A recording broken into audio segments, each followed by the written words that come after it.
I'm Ted Meyerson, a volunteer with AARP Maryland.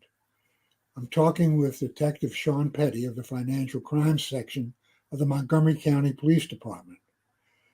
Sean, what are the Yes. most common scams you're seeing out in there, out in the world today?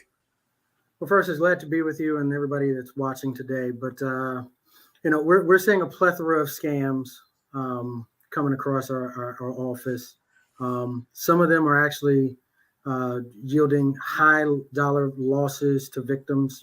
People are losing hundreds of thousands of dollars, millions of dollars in some cases, and it's really sad to see once we interact with victims and individuals who have been scammed.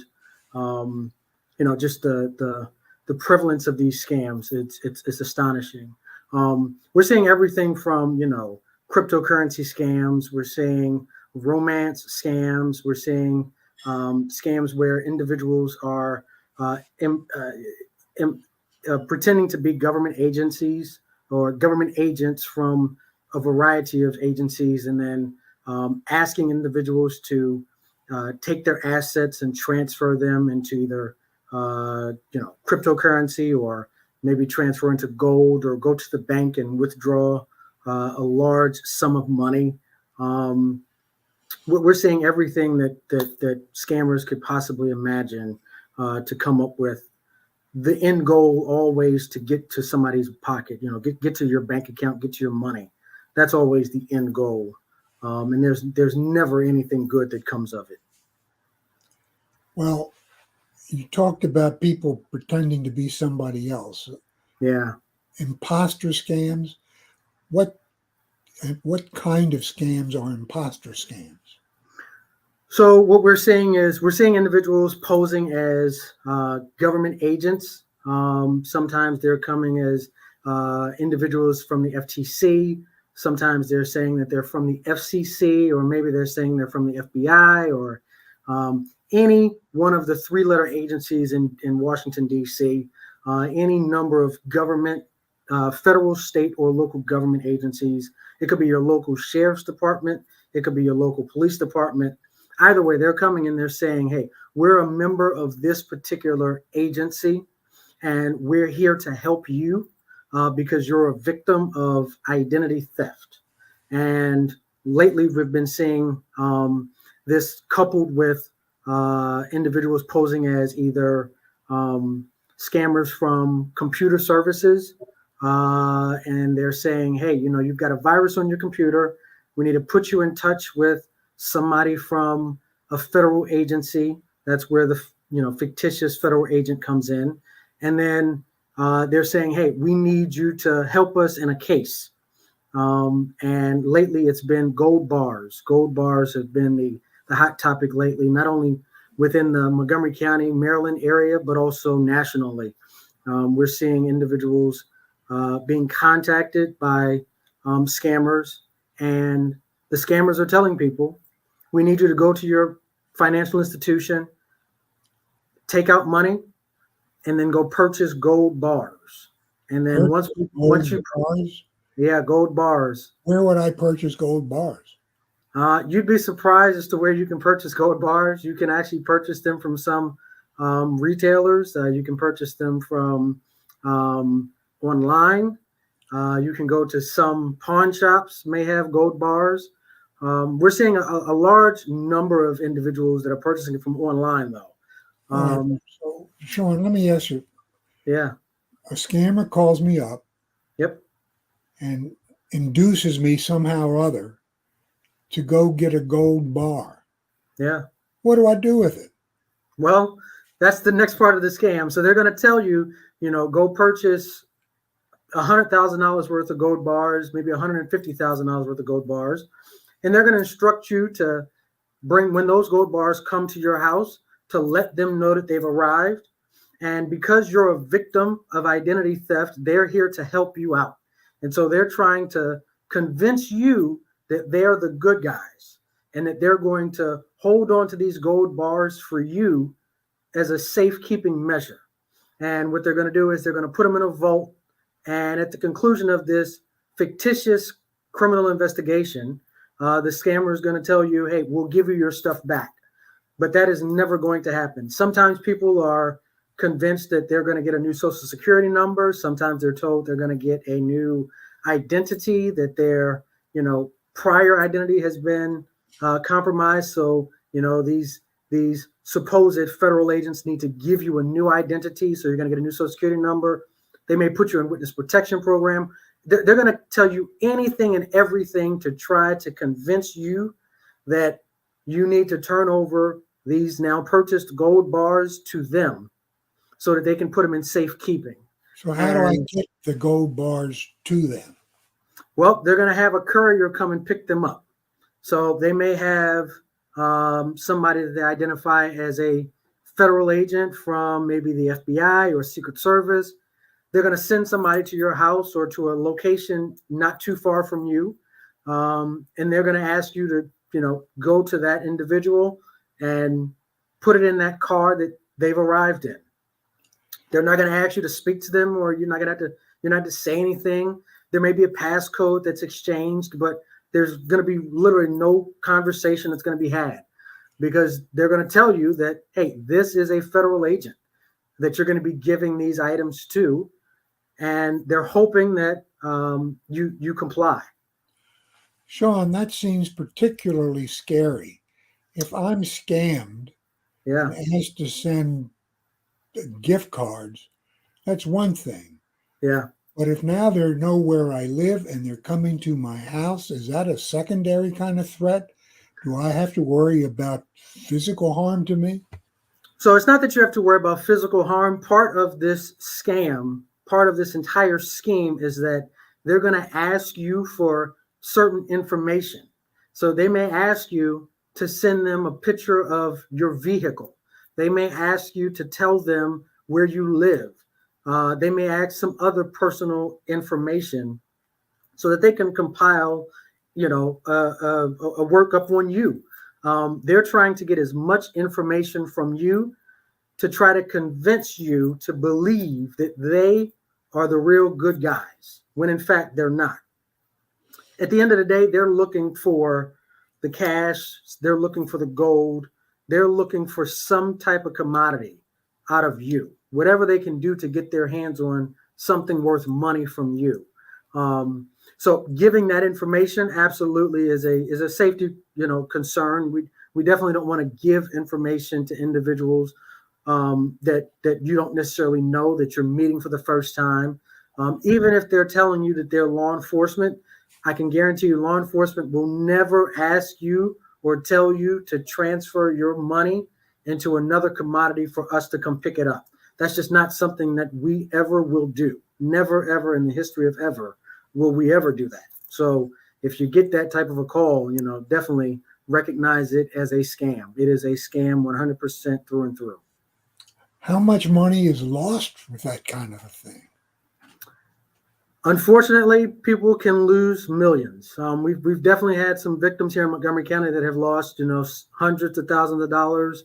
We've had victims that have lost over $1 million in this scam. And I know nationally, we're talking hundreds of millions of dollars that have been lost to this particular type of, gold bar government imposter scam. At the end of the day, it's all a part of convincing you to believe that who you're talking to is a legitimate person.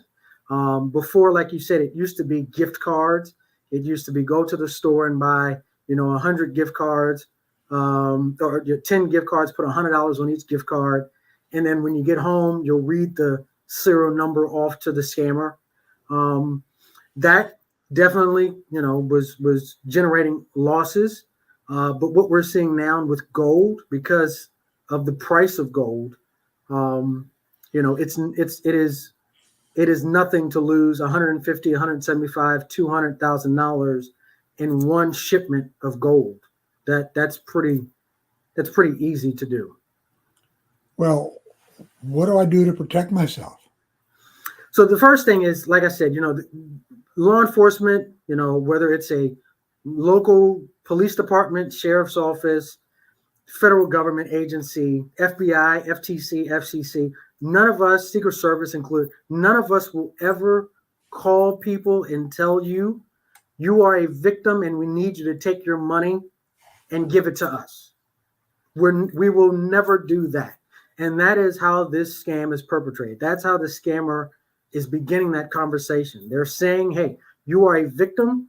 We need to protect you. And the way that we're going to protect you is by you transferring your assets into another commodity for us. And you're going to give it to us for safekeeping. We will never do that.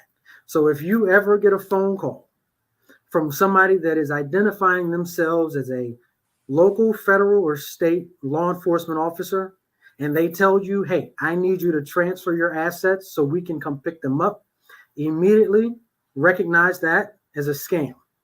Call your local law enforcement officer, your local police department, local sheriff's office, and tell them, hey, I just got this call.